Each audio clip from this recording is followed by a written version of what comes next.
ಡಾಕ್ಟ್ರೆ ನನಗೆ ಹೊಟ್ಟೆ ನೋಯ್ತಿತ್ತು ಅಂತ ಅಮ್ಮ ಮನೆ ಹತ್ರ ತೋರಿಸ್ಕೊಳಕ್ಕೆ ಹೋಗಿದ್ದೆ ಸ್ಕ್ಯಾನ್ಗೆ. ಸೊ ಅದೇನೋ ಗರ್ಭಕೋಶದಲ್ಲಿ ನೀರುಗುಳ್ಳೆ ಇದೆ ಅಂತ ಹೇಳಿದ್ರು. ಅದೇನು ಅಂತಲೇ ಅರ್ಥ ಆಗಿಲ್ಲ. ಅದಕ್ಕೆ ನೀವು ಅದ್ರ ಬಗ್ಗೆ ಏನಾದರೂ ಎಕ್ಸ್ಪ್ಲೇನ್ ಮಾಡ್ತೀರಾ? ಗರ್ಭಕೋಶದೊಳಗೆ ನೀರುಗುಳ್ಳೆನಾ? ಅದನ್ನು PCOD ಅಂತ ಕರಿತೀವಮ್ಮ. ಅಂದರೆ ಏನಂದರೆ ಈ ಮೊಟ್ಟೆ ಚೀಲ ಇದೆಯಲ್ಲ, ಇದನ್ನು ಓವರೀಸ್ ಅಂತ ಕರಿತೀವಿ.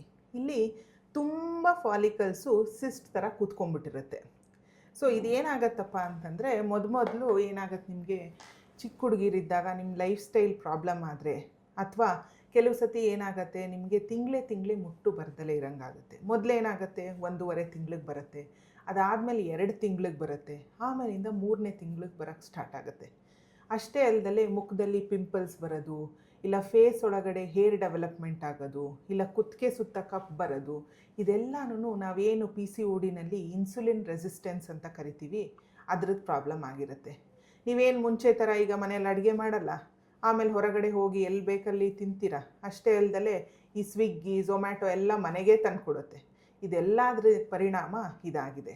ಏನಾಗುತ್ತೆ ಅಂದರೆ ನಿಮಗೆ ಬೇಸಿಕಲಿ ನಾರ್ಮಲ್ಲಾಗಿ ಒಂದು ಪ್ರೆಗ್ನೆನ್ಸಿ ಆಗಬೇಕಂದ್ರೆ ಪ್ರತಿ ತಿಂಗಳು 1 ಮೊಟ್ಟೆ ನಿಮ್ಮ ಓವರಿಯಿಂದ ರಿಲೀಸ್ ಆಗುತ್ತೆ. ಅದು ನಿಮ್ಮ ಟ್ಯೂಬ್ಸ್ ಒಳಗಡೆ ಬಂದು ಆಮೇಲಿಂದ ಭ್ರೂಣ ಆಗೋದು. ಇಲ್ಲೇನಾಗ್ತಾ ಇದೆ ನಮಗೆ PCODನಲ್ಲಿ, ಈ 1 ಮೊಟ್ಟೆ ಪ್ರತಿ ತಿಂಗಳು ರಿಲೀಸೇ ಆಗ್ತಾಯಿಲ್ಲ. ಸೊ ಅದರಿಂದ ಹಾರ್ಮೋನ್ ಪ್ರಾಬ್ಲಮ್ಸ್ ಆಗ್ತಾಯಿದೆ. ಆ ಹಾರ್ಮೋನ್ ಪ್ರಾಬ್ಲಮ್ಸಿಂದನೇ ನಿಮ್ಮದು ಸೈಕಲ್ಸ್ ರೆಗ್ಯುಲರಾಗಿ ಬರಲ್ಲ. ಕೆಲವು ಸತಿ ಏನಾಗೋಗುತ್ತೆ, ನನಗೆ ಇಲ್ಲಿ ಪೇಷಂಟ್ಸ್ ಬರೋರು ಏನು ಹೇಳ್ತಾರೆ ಅಂದರೆ, ಡಾಕ್ಟ್ರೆ ನಾನು ಕರೆಕ್ಟಾಗಿ ಮುಟ್ಟಾಗ್ತಿಲ್ಲ, ಅದಕ್ಕೆ ನಾನು ಹೊಟ್ಟೆ ದಪ್ಪ ಆಗ್ತಿದೆ ಅಂತ. ಅದು it is the other way. ಅಂದರೆ ನಿಮಗೆ ಹೊಟ್ಟೆ ದಪ್ಪ ಆಗ್ತಿರೋದು ಇಲ್ಲ ಮೈ ಭಾರ ಜಾಸ್ತಿ ಆಗ್ತಾ ಇರೋದ್ರಿಂದ ನಿಮಗೆ ಈ ರೀತಿಯಾದ ಇರ್ರೆಗ್ಯುಲರ್ ಪೀರಿಯಡ್ಸ್ ಅಥವಾ PCOD ಅನ್ನೋವಂಥ ತೊಂದರೆ ಬರ್ತಾಯಿದೆ. ಸೊ ಅದರಿಂದ ಇಲ್ಲಿ ಏನು ಮಾಡಬೇಕು ನಾವು ಅಂತಂದರೆ ಲೈಫ್ ಸ್ಟೈಲ್ ಚೇಂಜ್.